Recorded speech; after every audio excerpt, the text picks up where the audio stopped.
Hello friends, welcome YouTube channel Kamal Poojan ఆల్ అందరిలో ఉన్నారండి. నేనైతే చాలా బాగున్నాను. సో ఈ రోజు అయితే ముఖ్యంగా కృష్ణాష్టమి కోసం ఒక చిన్న స్పెషల్తో వచ్చానండి. అదేంటి అనుకుంటున్నారా? తాలికలండి. అదేంటి చాలా బాగుంటుంది. ఒక్కసారి ఎవరైనా తెలిసిన వాళ్ళు అయితే పర్వాలేదండి, తెలియని వాళ్ళ కోసం ఈ రెసిపీ అండి.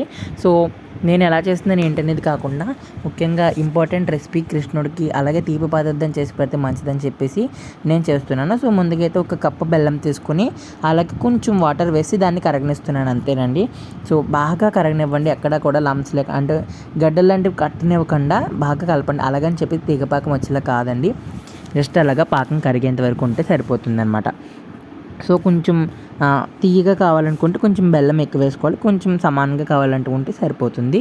సో ఇలాంటి చిన్న చిన్న నురగలు లేకపోతే బెల్లంలో ఉన్నటువంటి పొట్టుగానే ఉంటుంది కదా, సో అవన్నీ కూడా వేరు చేసి సపరేట్ చేసేసుకోవాలండి.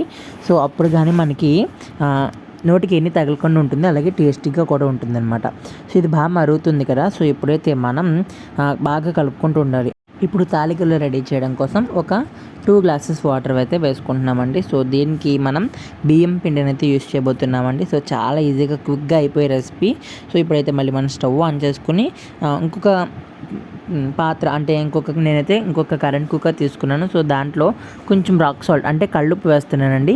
సో ఇప్పుడు అందులో బియ్యం పిండి వేసి కొంచెం దగ్గర పడేంత వరకు మనం చిన్న మంట పెట్టి అలాగా మనం ఇలా లిడ్ పెట్టేసుకోవాలన్నమాట. సో చూస్తున్నారు కదా, కొంచెం వాటరీగా ఉంది. ఈ వాటర్ అంతా మనకి బాగా పూర్తయ్యేంత వరకు మనం బాగా కలుపుతూ ఉండాలి, లేకపోతే మనకు వాటరీగా ఉండడంతో అది పిండి సరిగ్గా అవ్వదన్నమాట. ఇది ఇప్పుడు కొంచెం వేడిగా ఉన్నప్పుడే మనం ఇలాగా చక్కగా పొడవుగా పాముల్లాగా చేసుకోవాలన్నమాట. సో చూస్తున్నారు కదా ఎంత సన్నగా చేసామో. సో ఈ మాత్రం కొంచెం థిక్గా ఉంటే సరిపోతుందని, మరీ పల్చగా చేసామంటే అవి విరిగిపోతాయి. అందుకే మీకు వెనకాల కూడా క్లియర్నెస్ చేయడం కోసం మిడ్లో కాకుండా కొంచెం వెనకాల కూడా అంటే కొంచెం బాగా కనిపించేలాగా అరేంజ్ చేసి పెట్టాను అనమాట. సో చూస్తున్నారు కదా, ఇప్పుడు అవన్నీ కూడా అలాగా మరుగుతున్న పాకంలో వేసి బాగా కలుపుతుండాలన్నమాట.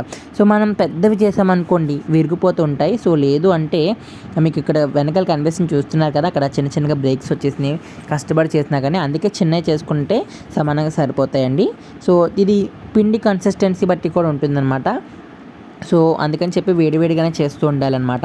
సో చూస్తున్నారు కదా, ఇది మనకి బాగా ఉడుకుతుంది, అలాగని చెప్పి వదిలేకండి, అడుగున మాడిపోతుంది. సో దీన్ని మనం కలుపుతూ ఉండాలి. సో చాలా టేస్టీగా ఉంటుందండి. సో ఇప్పుడు మనం అలా ఉడుకుతున్న టైంలోనే మనం అప్పటికప్పుడు చక్కగా దంచినటువంటి యాలకులని అందులో వేసుకుంటే చాలా టేస్టీగా ఉంటుంది. ఒక్కసారి ట్రై చేసి చూడండి. చాలా తీయనైన ప్రసాదం, అలాగే కన్నయ్యకి ఇష్టమైన ప్రసాదం అని కూడా చెప్పచ్చు. సో చాలా ఈజీ, బియ్యం పిండితో చేసుకోవచ్చు, ఎవరైనా చేయొచ్చండి. ఒకసారి ట్రై చేసి చూడండి, నచ్చినట్లయితే మళ్ళీ చేసుకుందరు. కానీ అలాగే నాకు ఎలా కుదిరిందో కామెంట్ సెక్షన్లో కూడా తెలియజేయండి. హోప్ దట్ ఈ వీడియో మీ అందరికీ నచ్చిందని అనుకుంటున్నాను. నచ్చినట్లయితే లైక్ చేయండి, షేర్ చేయండి, సబ్స్క్రైబ్ చేయడం మాత్రం మర్చిపోద్దు. సబ్స్క్రైబ్ చేసిన తర్వాత బెల్ ఐకాన్ ప్రెస్ చేయండి. Thanks for watching this video. Bye friends.